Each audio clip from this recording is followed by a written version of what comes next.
tardes. Boa tarde, moitísimas grazas por achegarvos hoxe aquí.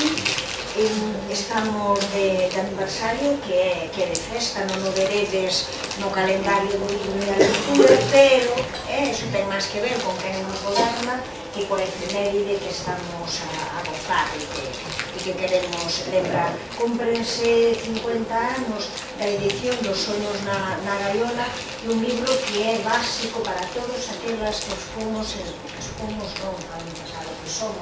ensinantes. É un libro que foi fundamental, ver a lingua galega, ver aqueles temas que interesaban os cativos do rural, pero tamén os cativos da cidade, todo o que ten que ver con ese ambiente que te axuda, que te acompaña, que tal. Falemos do San Xoán e ese lume novo, ou falemos do Arco da Vella, ou tantas veces decimos aquilo de Galicia somos nós, e sempre canta fala, se buscas a Galicia en ti que se atopada. E ademais, agradecervos a vos, pero non podía ser de outro xeito, vos teño que agradecer, pero non podía ser de outro xeito que na Coruña había que facelo na casa que era de Manuel María. Vedes eso, preside todas as nosas actividades, están as socias e os socios de honra desta asociación, e entre eles está Manuel María. A verdade que temos moitas fotografías do que era a actividade, do que eran presentacións, do que era actos literarios, máis tamén políticos, e sempre a súa presenza para nos o enchía todo. Entón, as grazas, xa digo, non podía ser de outro xeito, así que as grazas son sobre todo polo traballo fundamental que estades facendo.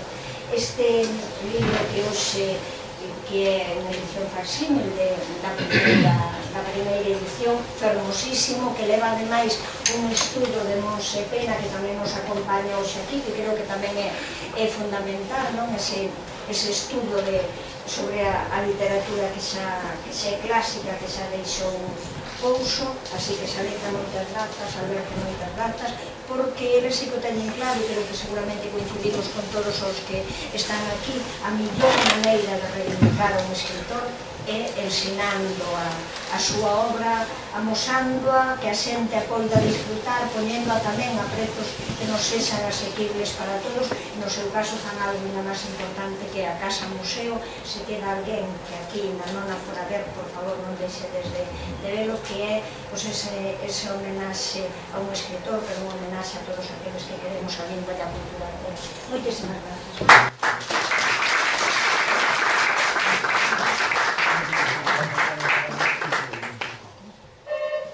Boas tardes, noites.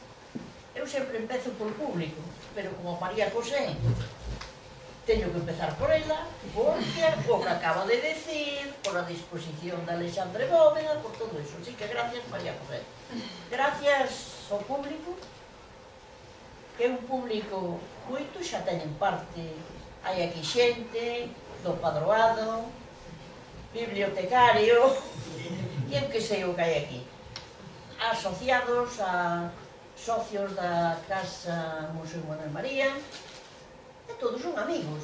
Para mí, hasta un señor que non sei como se chama, que está ali, já falei varias veces con ele aquí, tamén entra dentro desa amistad. Así que moitas gracias,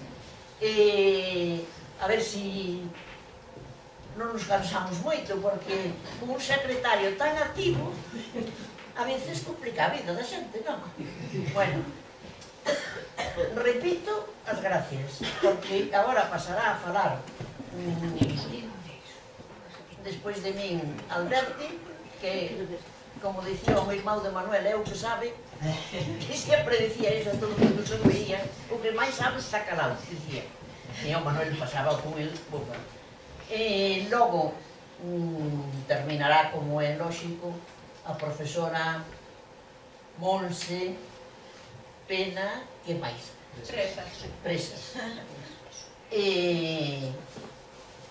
Gracias polo traballo tan interesante que fixo, porque o importante de analizar todas as métricas e as cousas que se fan en esta cousa, creo que situar no tempo, que hoxe non se estila moito, hoxe dicense o que lle parece a un, e tú quedas que non sabes, porque vais o leilo tú. xa tal. Creo que iso é moi importante, a min é un traballo que me gustou moito, estou moi agradecida. Así que moitas gracias. Grazas a vos. E tan noviña que é, pois fíxate tú que vai facer. Porque aquel profesorado, os señores Ferreiro, os señores tal, esos van, hai que relevaros, porque xa teñen un apoio para ustedes. Bueno, esta profesora dice que está en pé. Moitas gracias. E o secretario tamén, porque non vas quedar aí sin que che den as gracias, que hai que darche.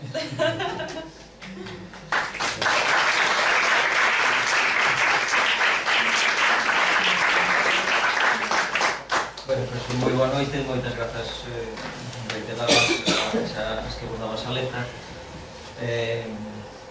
Claro, mentras que ela falaba, eu xa iba mirando aquí as caras, dá un pouco de apuro falar diante de tanto especialista, que fago eu aquí falando disto. Bueno, ainda así, algunha cousa así quería decir, non? Dado que Monse vai falar un pouco dunha reactualización na leitura dos Soños na Gaiola, ainda que sexa brevemente, eu quería comentaros algunhas cousas digamos máis de carácter contextual, non? Eu creo que toda obra creativa, e desde logo a literaria non menos que ninguna outra, está sempre afectada polo contexto sociocultural no que se produce e pola atmósfera vivencial de quen a produce. Despois está a pulsión creativa, o oficio, a capacidade de cada quen para ensamblar eses elementos e facelos productivos artísticamente, é dicir, que nos emocionen, que nos conmocionen e demais. Pero o contexto sociocultural e esa atmósfera vivencial de cada quen, eu estou convencido que sempre acaba conformando a obra dun artista, non? Na literatura, quizáis máis que ninguna outra arte. Eu vou me referir, coa concisión e o somatismo propio dunha presentación así a algunos aspectos dese contexto sociocultural e vivencial na obra de Manuel María, non? Bueno, como sabedes, cando Manuel María escribe Os Soños na Gaiola, cando se escribe no ano 67, no outono, por tanto estamos celebrando os 50 anos agora da súa publicación, non? Que foi en decembro do 68, non? Bueno, cando escribe Os Soños na Gaiola, el conta con 38 anos, por tanto, unha persoa madura e productivamente, en términos literarios, moi madura, por tanto, con unha cuantiosa e importante obra, moi diversificada tematicamente, moi diversificada estilísticamente, e incluso xa percorrera distintas etapas. Sabedes de sobra que Manuel María nace no ano 29, por tanto tiña 10 anos cando acaba a Guerra Civil. Nin que decir ten que o triunfo do fascismo supón unha interrupción absoluta, radical, no desenvolvemento do sistema literario galego. Ter en conta que do 39, ano que termina a guerra, ao 45, non se publica ningún só novo título de literatura galega, a non ser reimpresión. E no exilio, pois, un cada ano, en algún ano dous. Por tanto, no ano 50, cando Manuel María publica a súa primeira obra, pois a Galiza literaria era un ermo, é dicir, a produción literaria era escasísima ou inexistente, de maneira que lle cabe a honra de ser o primeiro libro en galego escrito por un autor novo despois da guerra. Bueno, cal era un pouco que eu decía ese ambiente sociocultural da época? Bueno, pois, como tamén seguramente sabedes, estaba moi determinado polas tertulias literarias, non? Era o único reducto, sobre todo nas cidades, nas grandes cidades, onde se podía escapar o control do réxime fascista, non? Pero nesas tertulias, máis aló de ser un espazo limitado de expresión libre, eran moito máis. Era o espazo onde se creaba esa atmósfera cultural que influía moitísimo nas persoas que participaban nela, en canto que eran persoas que creaban, non? Por lo tanto, en realidade era unha escola cultural, non? para que se manter un mínimo de espírito libre, non? Manuel María vai participar nelas e eu creo que ten delas unha influencia decisiva, non? Vai participar na Común de Núñez, que tamén está en Lugo, en Santiago, cando vai a facer a Mili, no Español, tamén no Derbi, e vai recibir esa influencia. Pero eu creo que, digamos que esa influencia está moi atravesada por unhas características persoais, e incluso mesmo dese momento, que individualizan moitísimo a obra de Manuel María, influyen tamén moitísimo. Como é lógico, neses círculos pesaba moito a xeración anterior, a propio Manuel. Por lo tanto, hai unha preeminencia dos plantexamentos literarios da anteguerra, como sucede sempre. Digamos que os que veñen desde atrás van marcando de alguna forma a pauta. E incorporábase, lógicamente, a corrente do existencialismo que naquele momento en Europa tiña, tamén como lógico, nese contexto de posguerra mundial, tiña unha presenza moi importante. No plano persoal, bueno, se estivera aquí Suso Souto, creo que utilizaría unha expresión, non? No plano persoal, a Manuel María nese momento fervíalle a cabeciña, e a poesía, eu creo que era un respiro. Tede en conta que en 4 anos, desde que ten 19 a 23, escribe nada menos que 8 libros de poesía. Quere dicirse que ten unha necesidade da escrita moi fora do común, aparte de ter xa oficio para unha persoa tan nova. Pero o máis importante é que en todas elas creo que se manifesta moi marcadamente a pegada dun mozo novo que vive dun xeito moi conflitivo, incluso tormentoso, a súa ubicación familiar, a súa ubicación religiosa, a súa ubicación social e incluso a laboral, que ainda non empezara, pero que empezabanlle as dúbidas. Eu era un mozo que estreaba vida e tan asombrado e sorprendido estaba que ainda non sabía ben que ia facer con ela. Escribiu moitos anos despois. Quixera escribir nun penedo a miña desesperación de león furioso para que as campás non choren sobre o meu sangue hirto derramado nun inútil sacrificio. Ese estado de inconformismo, de desasosego interior, inclusive, diría eu, de inadaptación social, vai ser o caldo de cultivo propio, óptimo, para abrazar o pensamento existencialista. Pensamento do que el tiña noticias moi frescas na biblioteca do seu tío cura, nos libros da biblioteca do tío cura, e tamén nas propias tertulias nas que participaba, son que compartía bastantes pensamentos, como era Celestino Fernández de la Vega. Desa situación anímica tan crítica, daba conta nos versos, e tamén na súa correspondencia. Vou ler unha carta dese momento na que el se dirixe a Francisco Fernández del Riego e que lle di: meu querido amigo, acabo de cumprir os 21 anos e estou case á beira da desesperación, e este a única táboa que vexo ante o meu horizonte da Bondo Mouro. Preciso unha solución para a miña vida. Deixei de me tratar cun tío crego co que vivía e aquí estou, en Outeiro, onde me afogo. De momento, calquera cousa me vale. O caso é vivir, entre exclamacións.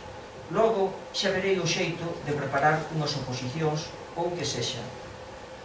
Aí ti tes posibilidades de me axudar. Sexa o que sexa. Eu así non poido continuar. Se tivese o menos valor preciso para desaparecer, pero quero a vida desesperadamente, tolamente. Escríbeme asiña, unha aperta. Creo que isto, por máis que poida ser esporádico e momentáneo, dá boa conta do estado, digamos, anímico de Manuel María. realmente, as obras máis importantes desa época, vamos, un libro de Brete, mas morrendo a cada intraadvento libros de pregos, son un pouco produto deste estado anímico. No caso de libros de pregos, máis aínda, apasionado pola verdadeira conmoción emocional que lle produciu a morte dun irmán, o irmán máis novo, nun accidente de tránsito aí cerca da casa, non? Cando regresa a Compostela, no 53, onde fixera o servizo militar, ese espírito inquedo e atormentado de Manuel María vaise sosegando e atopa a súa vinculación no interese pola sorte da vida comunal. E a vida comunal era Outeiro e a Terra Chá. É un momento da escrita da Terra Chá onde poetiza unha forma de vida que era propia da súa contorna, máis que en realidade non deixa de ser máis que un exemplo do que era a vida máis abondosa en Galiza, que é unha presencia rural moi importante. Poñeremos aquí unha... Vamos a ver...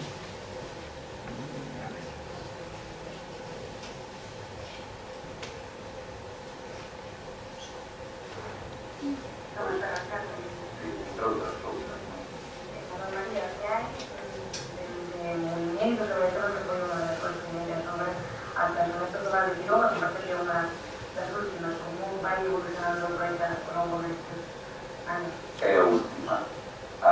Eu levo moitos anos escribindo o meu primeiro libro, a Mineiro de Brete, mas publicado no 50, no ano 1950. É a última, son os sonetos ao Ano de Quiol, que está publicado no ano pasado. Entre o ano 50 e 89 pasaron xa moitos anos. Eu, un home moi asombrado de vivir a vida para mí, é un continuo asombro, é tamén un certo entusiasmo nos versos que escribí e nas prosas regulares ou malas. Intentei andar todos os camiños que a vida puxo diante de mí. Así penso que hai unha primeira época da miña poesía, que é a época que podemos chamar existencial, aquela escola da terra. Logo, o darme conta de que ademais un home era un home da terra xa, pois fixen unha poesía paisajística. Cando me decatei que ademais de ser un home da terra xa, tiña un país, concretamente unha nación sin estado detrás de mí, pois fixen poesía política e concretamente nacionalista. En definitiva, esa poesía intimista que buscaba no primeiro momento o sentido da vida en un contexto tan difícil, tan complicado como era o do fascismo no propio Estado e após a Segunda Guerra Mundial a nivel de Europa, atopa agora de alguna forma ou desemboca de alguna forma nese paisaxismo humanizado do que fala aí e fala dunha terceira, creo que ten unha cuarta que xa non se refire porque está falando dunha época ainda hasta que Manuel María tería máis percorrido, non? Pero realmente a disolución definitiva desa angustia interior vai a dar a partir de 1956, non? Neste tempo fai unha especie de balance nun poema que non vos leo todo porque é moi longo e simplemente, disculpade que o destroce porque vou ler simplemente versos solos, non? Denantes, a miña vida era unha moura soidade choída. O meu corazón desfalecía na noite tristemente. Eu andaba de tumbo en tumbo. O tempo non era un gozo longamente desfollado. O tempo compúñese de intres desartellados que asesinaban a miña vida impunemente. Un día o meu corazón abriuse como unha flor noviña. As miñas maus non puideron entón con tanta luz. A vida voltouse unha ledicia, un alto gozo, unha marea de ancellos puros a queimarme todo o que denantes era mouro e noxento. O antes e o despois, xa vos decataríades que realmente marco aí o coñecemento de Saleta en 1956, con quen vai compartir publicidade compañerismo e o amor durante o resto da súa vida, non? A partir de aquí, realmente, Manuel María vai bascular xa moi claramente cara a unha poesía cada vez máis preocupado polo aspecto social, cada vez máis inserida na colectividade, non? Porque como vou un pouco lento, saltome algunhas cousas, esta progresiva decantación realmente vai culminar en 1964 coa fundación da UPG, na que Manuel Saleta se integra de forma inmediata, e a partir dese momento, digamos que a identificación patriótica pasa a ser preeminente, sin que nunca desaparezan os demais aspectos da súa poesía, particularmente a identificación coa terra e natureza e o canto íntimo e amoroso, non? Realmente, se nos anos 50, digamos, o pulso cultural xiraba alrededor das tertulias, que non deixaban de ser, digo no sentido positivo, non pexorativo, un corpo de élite, na década dos 60, iso trasládase á rede das asociacións culturais que xustamente estaba creando o nacionalismo recén reorganizado, non? E Manuel María intégrase totalmente nesta nova rede cultural xa de carácter con unha vocación máis social, máis amplia, non? A agrupación na que hoxe estamos é un exemplo diso, ainda que fora un poquinho máis tarde, non? Dunha forma moi natural, Manuel María puxos ao servizo da tarefa emprendida por este movimento político-cultural, de maneira que intensifica a súa presenza pública en conferencias, recitais, coloquios, cursos, debates, en fin, sempre cos temas de Galiza, pero desde a historia até a economía, por suposto a literatura, a lingua, funda edicións xistral, intensifica se cabe máis aínda a súa propia produción, diversifica e facendo incursións no teatro e na narrativa, edita discos da Nova Canción Galega en colaboración con Edisa, en definitiva, entrégase radicalmente, expresión coloquial, en corpo e alma, a defensa de Galiza e das súas clases populares, e o dereito a vivir en paz e en armonía na propia terra, elemento que está sempre presente nele. Si acotaramos dunha forma moi restrictiva, quizáis, este período, do 64 ao 78, é xustamente cando o réxime acentúa a represión sobre a obra e a propia persoa de Manuel María. Impedimento de publicar as súas obras, impedimento moi continuado de dar os recitais, vixiancia domiciliaria, multas, en fin, se ten en conta que das 14 obras publicadas neste período, 8 delas foron no exilio, e iso que estamos falando até o 78, que xa empezara, que parte delas foron publicadas xa, digamos, coa transición ao novo réxime.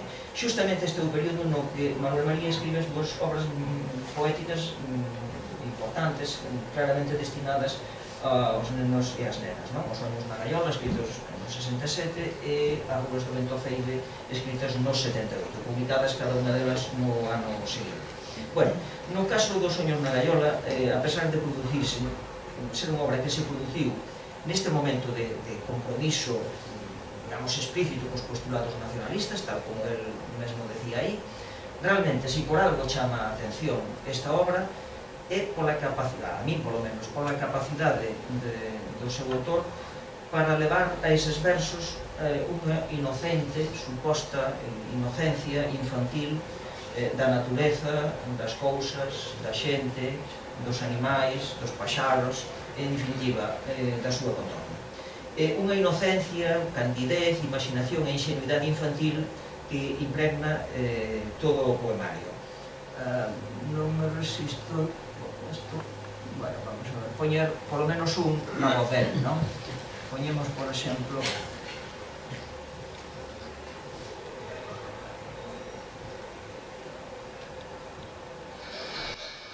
o arco da bella. O arco da bella naceu subido, co seu colorín, co seu colorido. O arco da bella con 7 colores que teñen no ceo beleza de flores. O arco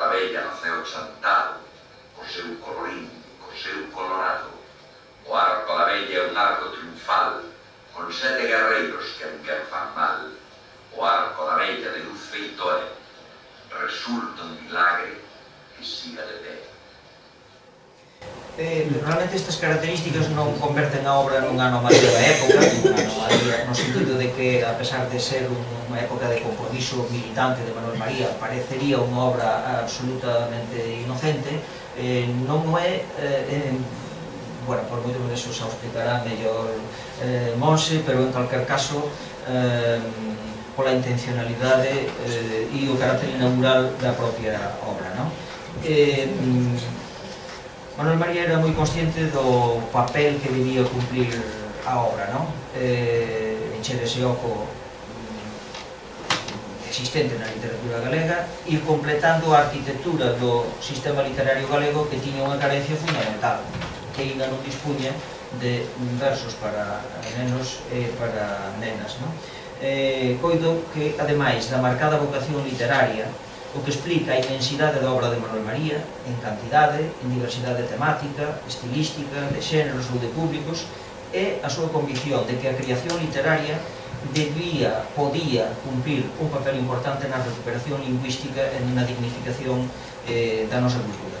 É moita a obra feita, son moitos os camiños percorridos, é moito o esforzo feito, é todo para contribuir, eu creo, a esta idea central, baixo o meu punto de vista, con unha humildade, en fin, que todos os que o coñecemos identificábamos moi facilmente, pero co mesmo empeño que humildade, el sempre quixo contribuir a esta rica tradición literaria en galego que coñecía como ninguén. Por lo tanto, a grande virtude para min do Soño na Gaiola é que está posta, é unha obra posta a ese servizo, a de completar, actualizar, diversificar a literatura galega, escapando sempre das modas e buscando sempre unha obra original e auténtica. Por iso, hoxe, despois de 50 anos, podemos seguir disfrutando do Soño na Gaiola. Deixolle a palabra a Monse, que xa vos fala máis, por favor.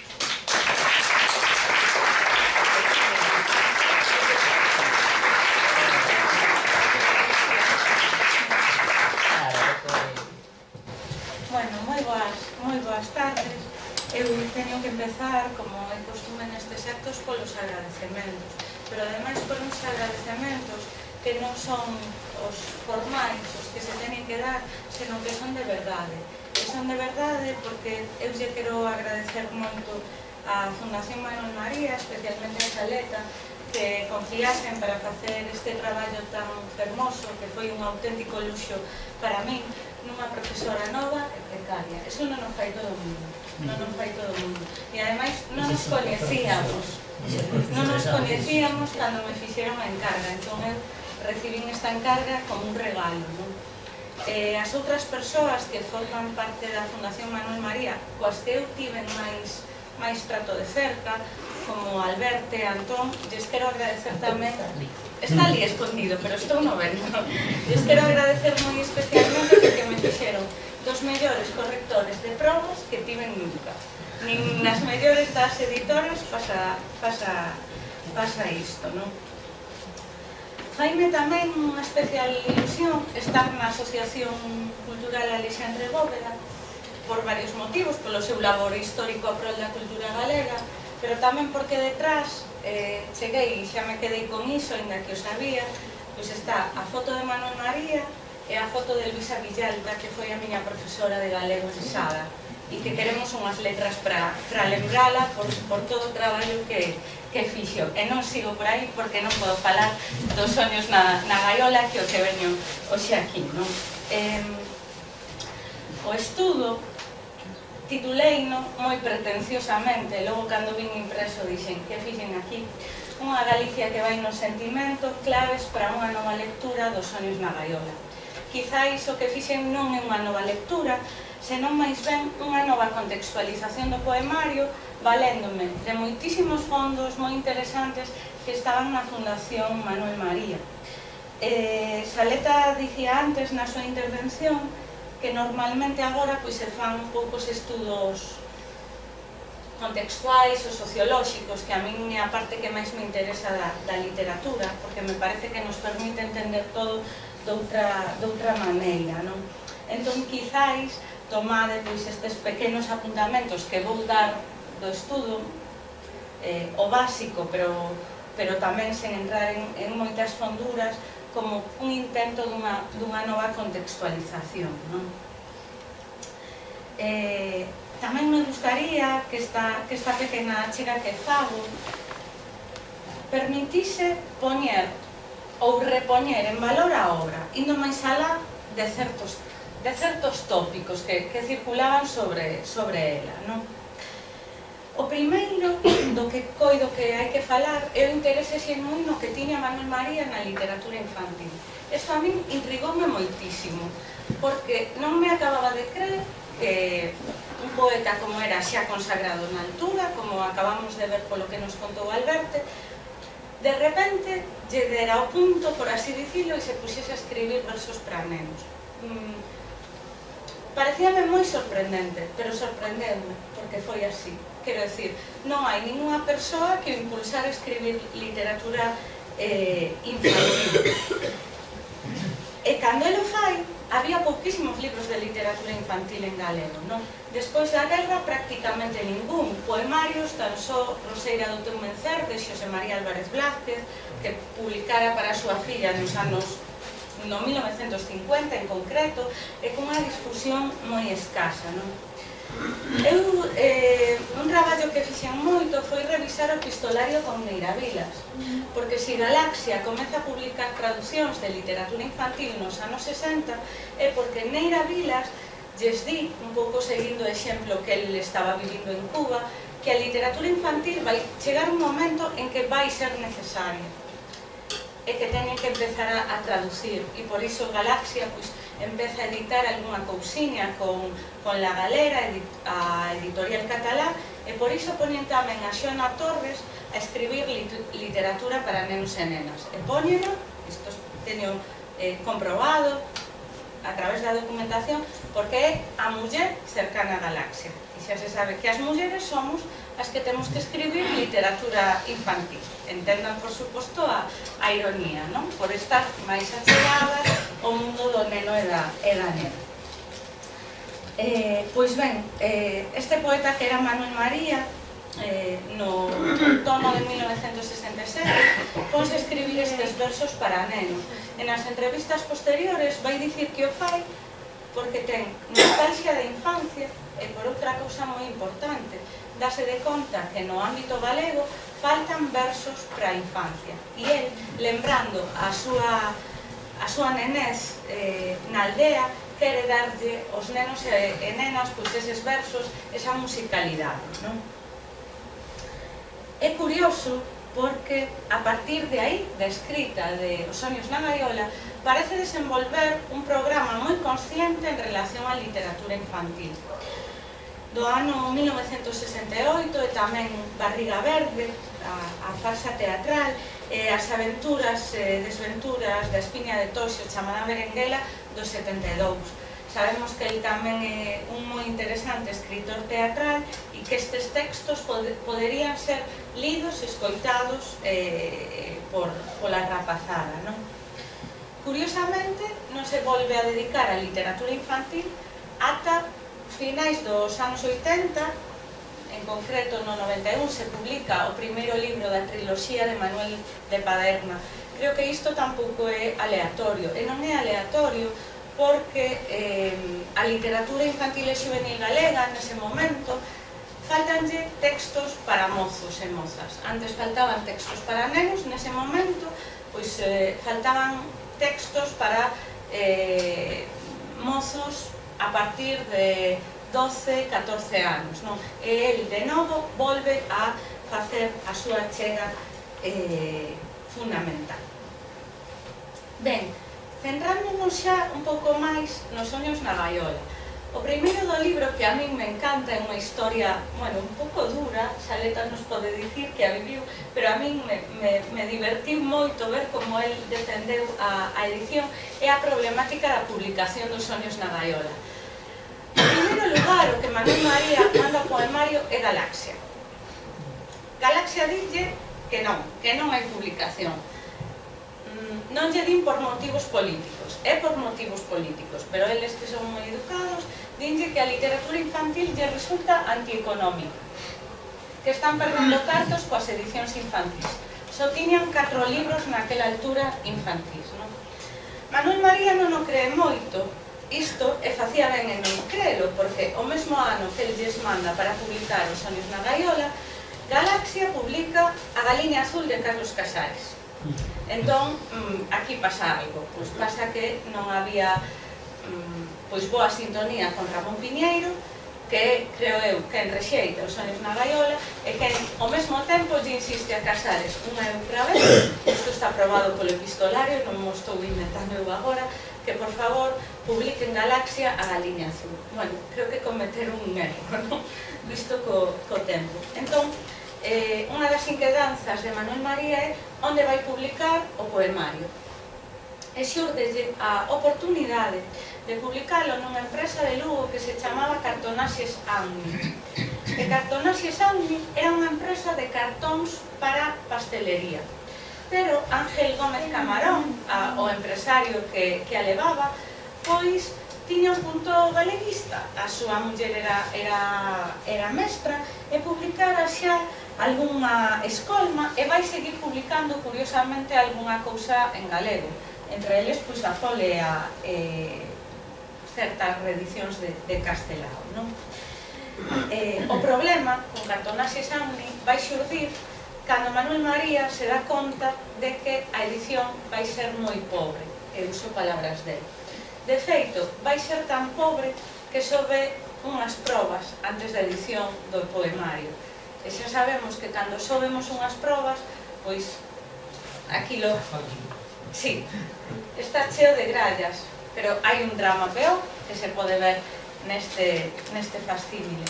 A edición estaba chea de anuncios da empresa de cartóns para a pastelería.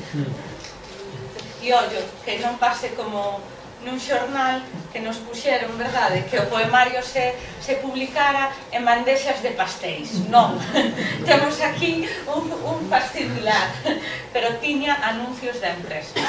Manuel María enfádase moitísimo, como é lóxico, pídelle a Gómez Camarón que retire os anuncios. Si leemos un anaquiño da carta porque ben vale a pena.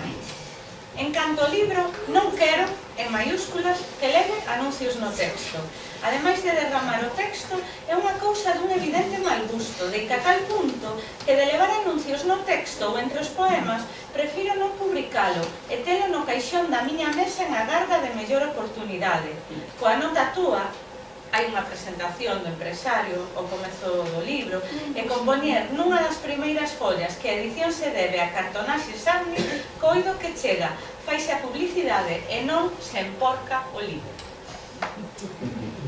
Camarón, Camarón non, Gómez Camarón, que parece que fala de Flamengo, enfádase moito, porque, en definitiva, ele é quen ten os cartos e dille: cuando recibí tu incalificable carta de 28 de noviembre, estuve a punto de suspender la edición, pero opté, en evitación de disgustos, reducir a la cuarta parte la misma. Si me hubieses avisado a tiempo de tu gusto por suspender anuncios, Seica no se enterara, yo no lo hubiera editado, con lo que me hubiera evitado dinero y disgustos. Ben, a telenovela vai seguir un pouquiño máis, porque o libro estaba pensado para ser mandado ás escolas no día do libro ou no día das letras galegas, que parecía unha idea bastante razoable, pero a edición vaise anular bastante tempo, de tal maneira que a edición acaba sendo un agasallo da empresa de cartóns os seus clientes polo Nadal, ou seja, debías comprar, non sei, 100 cartóns e che regalaban Os Soños na Gaiola. A ver, era un visionario. Fora bromas, Manuel María vai haber un momento en que se enfada máis, porque se entera de que houbo unha pequena tiraxe, iso non está moi claro na correspondencia, feita sen o seu permiso. Seguramente, entendo eu, o que pasou foi que a edición, eses versos en galego, pois, para rapaces e rapazas deberon resultar moi atractivos, e entón é posible que o empresario, sen o consentimento do poeta, pois tirase máis exemplares, non? Outro elemento que me pareceu fundamental cando fixen o estudo foi insistir no esforzo, no traballo do escritor que fai e refai no seu escritor, no seu, bueno, na súa oficina, na súa poética mesma. Que saibamos, que se poida constatar, houbo 3 versións dos Soños na gaiola antes de se publicar. A primeira foi unha versión manuscrita que se conserva na fundación e a que lle faltan partes moi importantes do poemario tal e como hoxe entendemos, que é justamente esa división en 6 apartados: Galicia, os animais, os homes, as mulleres, a natureza, etc. Sí, sabes, Albert te sabes mellor que a min. Despois existiu unha primeira, cando menos, versión mecanoscrita.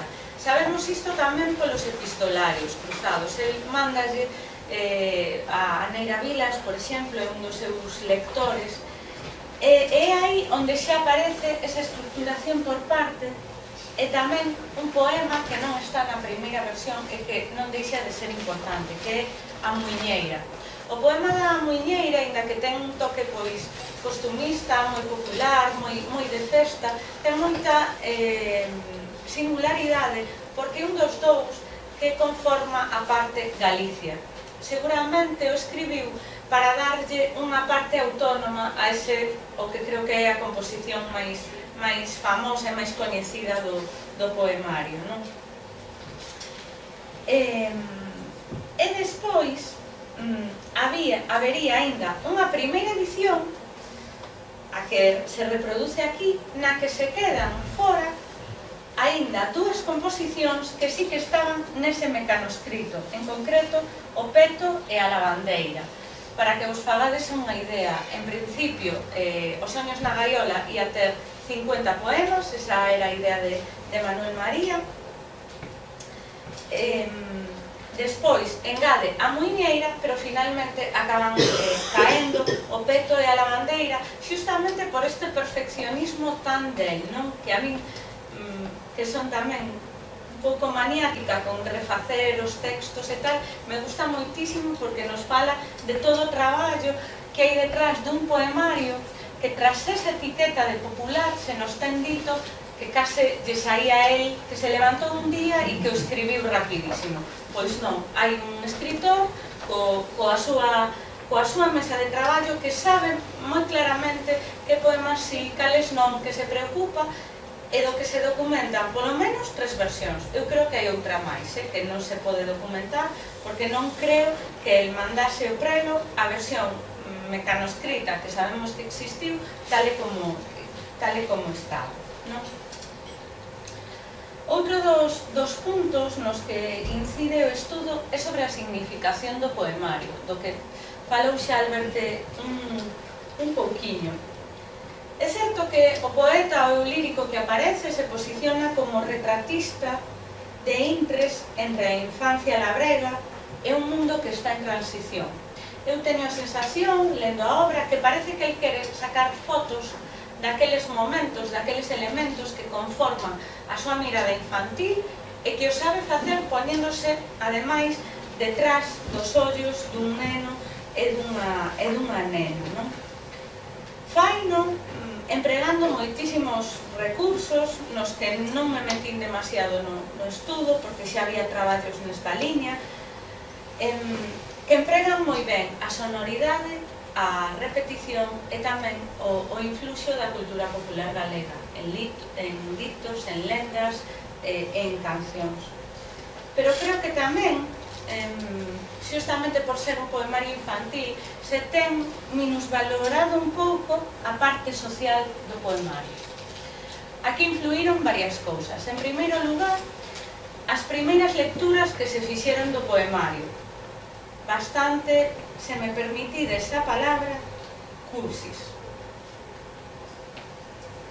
Vou vos ler un anaquiño da recensión que se publica en La Voz de Galicia en 1969 co poemario acabado de sair do prelo.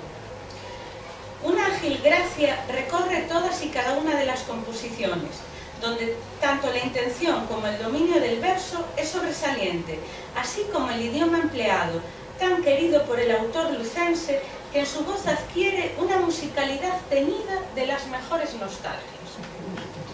Bueno, non me teño que extender moito, que aparecen aquí todos os tópicos referentes ao galego nos anos 60, que é unha lingua pois caída para, bueno, para botar unha muiñeira e moi pouquiño máis. Esta lectura costumista a min incomódame especialmente, e incomódame porque eu creo que hai que reivindicar sen demasiado pudor unha certa lectura máis cívica dos Soños na gaiola. Se o autor tivese intención de non facer ningún tipo de poesía cívica, o poemario non se titularía así. O simbolismo está claro, non? Ademais, a imaxe do soño vai aparecendo moi esparexida ao longo de varias composicións. Está o soñador, onde hai un lírico que quere ser diferentes profesións. Está o pastor, no final, o soño aparece sempre como a necesidade de arelar, como a necesidade de ter ilusións. Tamén no que respecta ao país, non nos engañemos. Esa parte Galicia, moi ben, podese ler en clave popular, pero esa Galicia somos nós, a xente máis a fala, dentro da poética dun autor como Manuel María, eu non a podo ler en clave popular. Creo que aí tamén xoga moito pois o poema O Labrego. Sabemos por documentos persoais que el se reivindica como fillo de labregos. A reivindicación volve a aparecer aquí, pero ollo, porque di que meu pai é labrego sen terra de seu. Vale. E creo que outro elemento que axudou a incidir máis pois en toda esta liña popular do poemario que está aí, pero non só, é o feito de que se trate dun poemario infantil. Hai moitos reparos aínda en dicir que a poesía infantil ten elementos sociais e cívicos. Eu diría que non só os ten, senón que os debe ter, porque a poesía fainos pensar, interróganos polas cousas, e a lectura, unha das súas funcionalidades meirandes é crearnos interrogantes. Outra parte que me parecía fundamental e que salta a vista eran as ilustracións. Isto é unha delicia, unha xoia, non teño palabras. Raimundo Patiño quería facer as ilustracións do poemario. Isto eu aprendí un pouco por unha entrevista que lle fixeron a Alberto en Prodía, que eu non o sabía, e foi a casa del, non? Ou recolleron a la... Soleta conta xo máis É que eu isto non o sabía. Mira, eu creo que como foi, Patiño iba a mandar os dibuixos. Patiño, porque ti conoces xa estudios de Patiño, porque dices aí, claro, era un home moi complicado. Nun momento facía o que fose, no outro momento estaba de neura tal e non funcionaba, no outro momento estaba co banco que o poñía histérico. Bueno, tardou, e como Manuel tiña prisa de sacar o libro, pois, eso xa o explicaxe. Entonces, unha vez, porque cando viña a Coruña, que tiña o pai aquí, pasaba por un posto. Entonces, o Manuel estaba moi cabreado, el debía ya aqueles dibuixos un remordimiento de conciencia, que debía ter o Patiño. Entonces fixo os dibuixos. Que estaba o libro ali na casa. Era en xaneiro, unha fecha desas, que el tiña as navidades. En xaneiro. Bueno, pois como decía Saleta, que este detalle non o coñecía e lino outro día na prensa, Patiño ia ilustrar o poemario. Eu pensei que ao mellor a Gómez Camarón se lle acabaran os cartos e non quería reproducir as ilustracións. Pensei, monteime pois esa idea na miña cabeza e fai estas ilustracións. Isto leva moitos anos, pero eu creo que é así. Eu dos feitos ainda me acordo dos nombres e das fechas nada, pero dos feitos si, aí son un desastre. E claro, cal é o iluxo destas ilustracións? Eu aquí sí que me arrisquei, porque como saben, eu non son unha historiadora da arte, pero quixen interpretar as ilustracións de Patiño. Patiño era basicamente un pintor de estirpe vanguardista, pero que usaba a forma da arte popular galega para facer as súas creacións, non? Entón, nos lugares do poemario onde hai espazos en branco, que é basicamente as portadillas das diferentes partes do poemario, el vai facendo as súas formas. Esas formas que beben da arte popular galega, con moitísima forza expresiva, que aparece elementos figurativos con formas de animais, pero tamén o recurso á xeometría e á espiral que obsesionaba moito para facer unhas ilustracións que dialogan estupendamente ben co texto e que lle sacan quizáis esa visión máis costumista. Imos ver logo noutro exemplo como o texto, dependendo das ilustracións que ten tamén unha ou outra lectura, non? Despois, quizáis para entender, porque esta edición conmemora este 50 aniversario dos Soños na Gaiola que dicía Alberto, para entender a pegada do poemario na cultura galega máis recente, estendime tamén bastante nas edicións. En 1972, Editorial Celta de Lugo saca a segunda edición, que tamén a primeira comercial do poemario. Pasa censura sen ningún problema. A min os censores fanme moita gracia, porque consultei varios expedientes de censura de libros de literatura infantil galega e da igual o que poñan, porque como son libros para nenos e nenas, dalles igual. Nin os lemos. Aceptado sin problema, el gallego es un idioma moi bonito para hablarles a los niños. Venen a decir sempre iso, non? A edición de Celta é xa un pequeno éxito. No mesmo ano se tiran dúas reedicións, as ilustracións, porque a edición é xa máis moderno, están feitas pola rapazada do Colexio Rosalía de Castro de Vigo e, ademais, vaise difundir bastante ben, sobre todo pola música que logo en 1978 se pon Suso Bahamonde no LP, non? Que recolle 25 poemas do son. Outra cousa moi chula, e agora non sei se Alberto me permite, porque non sabía que o ian traer e dixen que ben, é que o poemario sale publicado en portugués no 1977.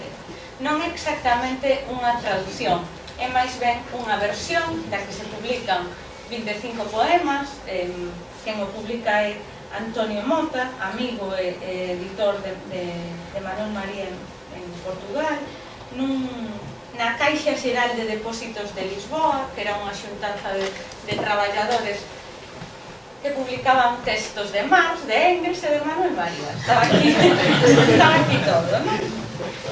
E interesoume moitísimo coñecer esta edición porque as ilustracións cambian totalmente a interpretación dos poemas. Un dos exemplos máis chulos é este, do poema A Fouce.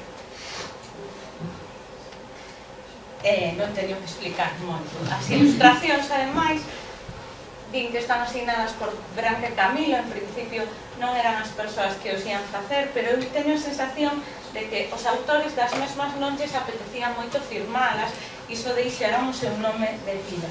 Hai outro exemplo moi fermoso que teño que atopar. Onde está?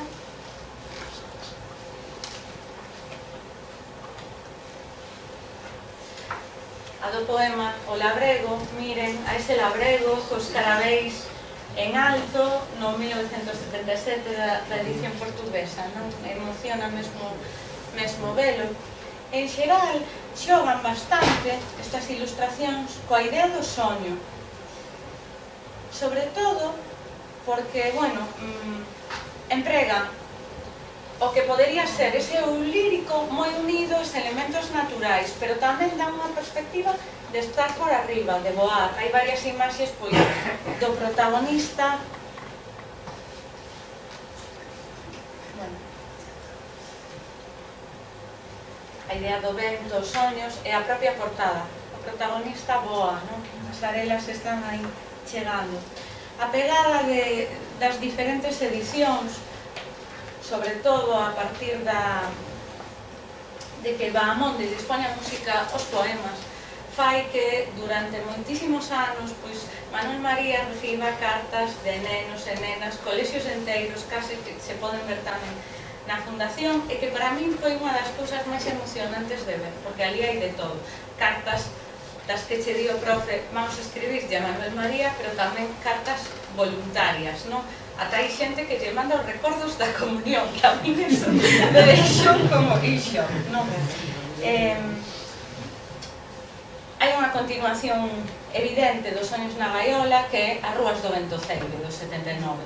Outra vez o poder do título, é outra Galicia que retrata aí Manuel María, e aproveita ademais para revolverse contra os elementos da urbanización que non lle gustaban, non? Acórdome agora do poema O Televexo en concreto. A miña amiga, a poeta Rosalía Fernández Rial, di que para ela Manuel María era unha estrela de rock, non era un poeta, que era o poeta que el quere cantar. E a miña a frase encántame. Eu creo que neste 50 aniversario dos Soños na Gaiola hai que reivindicar outra vez a estrela de rock para que as novas xeracións de lectoras e lectores o coñezan, e creo que tamén, e iso xa me poño de ver seu, o que queda por facer é ver a pegada que Manuel María deixou nos poetas infantís e juvenís dos últimos tempos. Xente como Antonio García Teijeiro e Fran Alonso confesan que é unha das súas influencias, e eu creo tamén que polo poder desa poesía cívica un pouco agochada que está aquí nos Soños na Gaiola. Moitas gracias.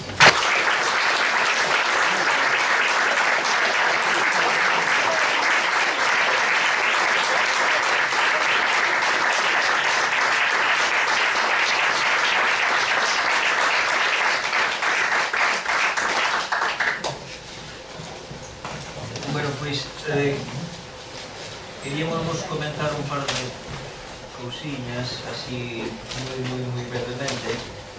Bueno, para esta celebración do 50 aniversario, realmente nos xa o ano pasado, pensando no comenzo de curso, 2017-2018, entón, xa publicamos Os Soños na Gaiola en concerto, que está distribuído en moitísimos colexios e están traballando con el. Xa, se houvese alguén que traballase nos centros e fixese publicación, pois xa se lle chega. Fixémola gratuita para os departamentos de música, para os coros, bandas, un traballo moi bon, que lle debemos ao Colexio de Rianxo e a súa banda juvenil e infantil. Bueno, fixemos esta edición similar e quixera decir aquí unha cuestión que se refire, propiamente á edición. Tiñamos claro que queríamos facer no que é o aspecto físico, unha edición un pouquinho diferente, algo especial, realmente unha edición similar como de homenaxe ou de recordo dunha edición que xa se fixo. Por tanto, non era tanto para as novas xeracións, sino unha edición como de agradecimento a tantas xeracións que de alguna forma se chegaron á poesía galega con este libro. Bueno, buscamos asesoramento, aí está un dos nosos asesores máis interesantes, e Manolo Ferreiro, e finalmente saiu esta publicación que eu creo que é moi bonita. E ademais diso, bueno, que para que esa idea se completase, non a distribuímos en librerías, porque iso é, a estas alturas, é unha ruína. Estas publicacións acabanse estropeando, acaban devolvendo moitos exemplares que logo manchados, non sei que, non valen porque xa non teñen digamos, o gusto da propia publicación. Entón, só as distribuímos nestas presentacións que facemos e, ademais, porque así agradecemos moito máis, e tamén un homenaxe aos nosos colaboradores, porque aquí case todos vós sodes colaboradores da Fundación, unhos organizando os fondos, non? Como aquí está Xosé, todas esas cartas que non se pudo ver e que nos ten confesado que, bueno, que... Eu estou impresionada. Pero, como vas ali, con que falas e co autor, Eles se comunican.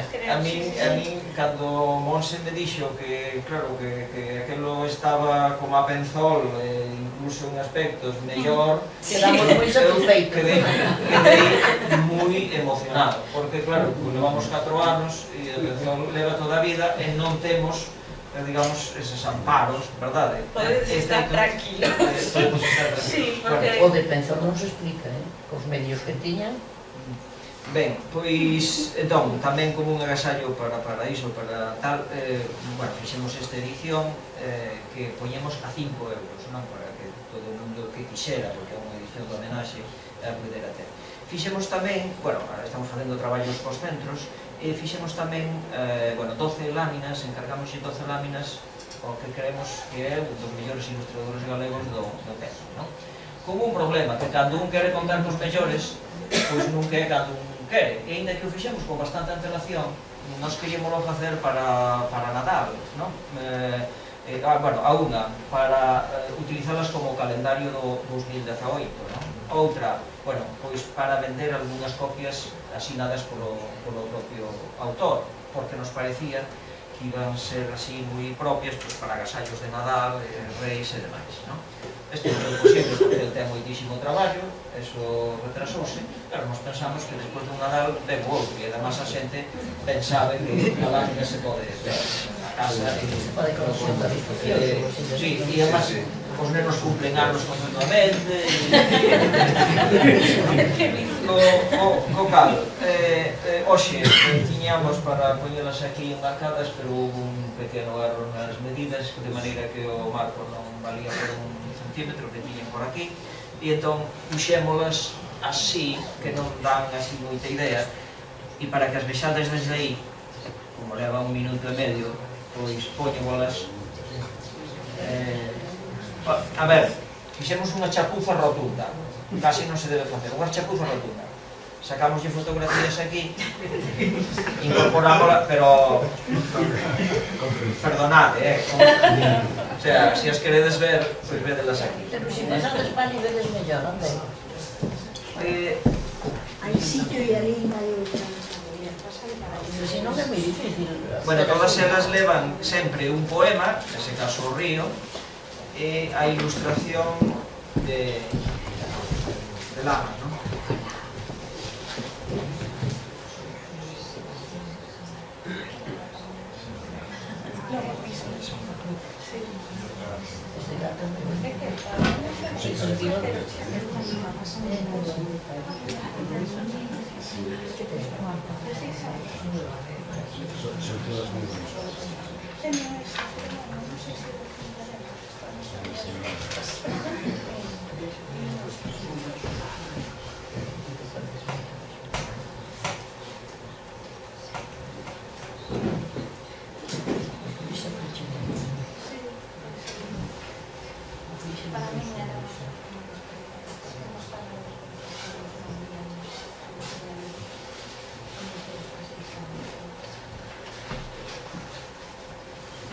Debo acabar, creo. Sí, non?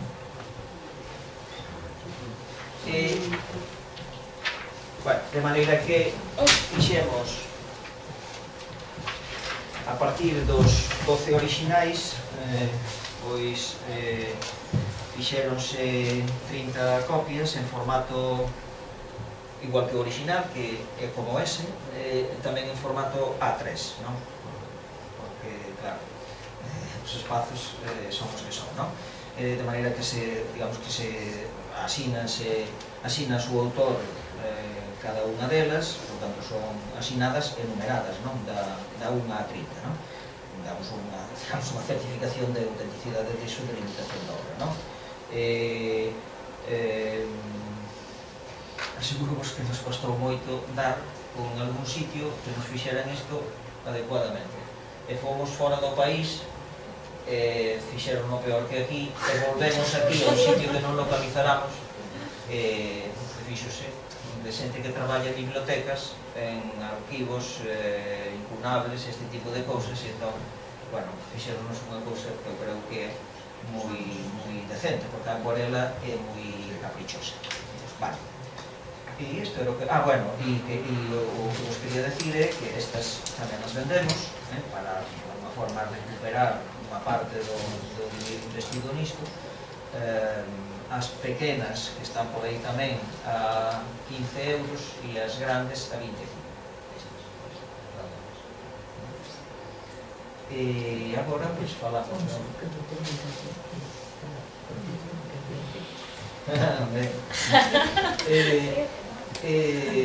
Entón, agora falamos da obra de utilidades.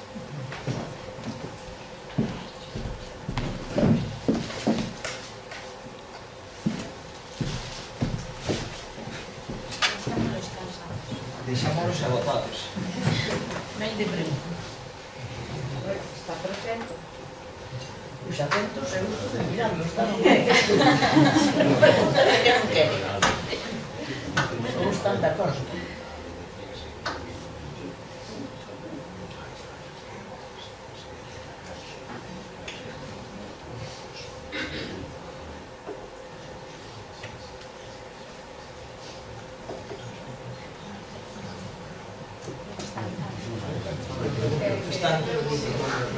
Están esgotados. Sí. Moi ben. Pois entón, se están esgotados, damos por acabado, non?